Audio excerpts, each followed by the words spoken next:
Hello, അസ്സലാമലൈക്കും. Welcome back my YouTube channel. അപ്പോൾ നമ്മൾ ഇന്നിവിടെ ഉണ്ടാക്കാൻ പോകുന്നത് ചക്ക വറുത്തതാണ്. ഇപ്പോൾ തണുത്താലും കറുമുറാന്നിരിക്കുന്ന ചക്ക വറുത്തതാണ്. വീട്ടിലും കൂടി തയ്യാറാക്കാം. അപ്പോൾ കുറച്ച് ദിവസമെല്ലാമായി വീഡിയോസ് എല്ലാം ഇട്ടിട്ട്. അപ്പോൾ നിങ്ങളും കൂടി ഇങ്ങനെ ഒന്ന് ട്രൈ ചെയ്ത് നോക്കൂ. ഇപ്പോൾ ഞാനിവിടെ ചക്ക ഒന്ന് നന്നായി കുരുവെല്ലാം പോക്കി നൈസാക്കി ഒന്ന് കട്ട് ചെയ്തെടുത്തിട്ടുണ്ട്. അപ്പോൾ ചക്ക നല്ല ഓവർ മൂപ്പും ആവരുത്, നല്ല പച്ചയാവരുത്, ഒരു മീഡിയം സൈസ്. ഇതിലേക്ക് ഒരു 1/2 ടീസ്പൂൺ മഞ്ഞൾപ്പൊടി ചേർത്ത് കൊടുക്കുക. എന്നിട്ട് ഇതൊന്ന് കുഴച്ചെടുക്കുക. അപ്പോൾ ഇതൊന്ന് മിക്സ് ചെയ്തെടുക്കുക. അപ്പോൾ എൻ്റെ വീഡിയോ ആദ്യമായി കാണുകയാണെങ്കിൽ സബ്സ്ക്രൈബ് ചെയ്യാനും ലൈക്ക് ചെയ്യാനും മറക്കല്ലേ. ഇനി നമുക്ക് ചട്ടി ഒന്ന് ചൂടാവാൻ വേണ്ടിയിട്ട് വെക്കാം. ചട്ടി ചൂടായതിന് ശേഷം നമുക്ക് ഇതിലേക്ക് ഓയിൽ ഒഴിച്ച് കൊടുക്കാം. ഞാനിവിടെ സാദാ ഓയിലാണ് എടുത്തത്.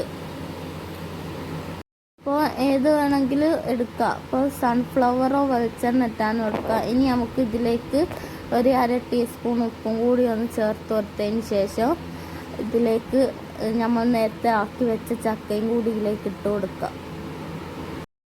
ഇതൊന്ന് കൈയെടുക്കാണ്ടൊന്ന് ഇളക്കി കൊടുക്കുക. എന്നിട്ട് ഒരു ഹൈ ഫ്ലെയിമിൽ ഇട്ടിട്ട് വേണം നമ്മൾ ചക്ക വറുത്തത് ഒന്ന് ആക്കി കൊടുക്കാൻ. അപ്പോൾ ഫ്ലെയിം കുറഞ്ഞാൽ നമ്മളെ ചക്ക വറുത്തത് ഇവിടെ കല്ലിച്ച് പോകും.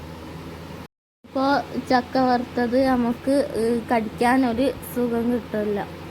അപ്പോൾ അതാ നമ്മുടെ ചക്ക വറുത്തത് ഇവിടെ സെറ്റായി വരുന്നുണ്ട്. ഇനി നമുക്ക് ഇതൊന്ന് കോരിയെടുക്കാം, ഒരു പാത്രത്തിലേക്ക് ഇട്ട് കൊടുക്കാം.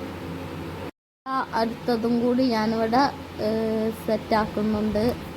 ഇനി നമുക്ക് ഇതും കൂടി നമുക്ക് കൈയെടുക്കാതെ ഒന്ന് ഇളക്കി കൊടുക്കാം. ചക്ക നമ്മൾ നല്ല കട്ടിയുള്ള ചക്ക ആണെങ്കിൽ നല്ല നൈസാക്കിയിട്ട് കട്ട് ചെയ്താൽ മതി. അവിടെ കുറച്ചൊന്നും ഇവിടെ സെറ്റായി വരുന്നുണ്ട്. ഇതൊന്ന് പോരാ, നല്ലോണം ഒന്ന് സെറ്റാവാണ്ട്. അപ്പോൾ അത് ഇപ്പോൾ സെറ്റായി വന്നിട്ടുണ്ട്. ഇനി നമുക്ക് പാത്രത്തിലേക്ക് ഇട്ട് കൊടുക്കാം. ഇത് കുറേ ദിവസം വെച്ച് ഒരു പാത്രത്തിലാക്കി വെക്കാം. ഒന്നും ആയിപ്പോകുന്നില്ല. അപ്പോൾ ഇത് കുറേ കാലം വെച്ചാൽ ഇത് തണുത്ത് പോകും.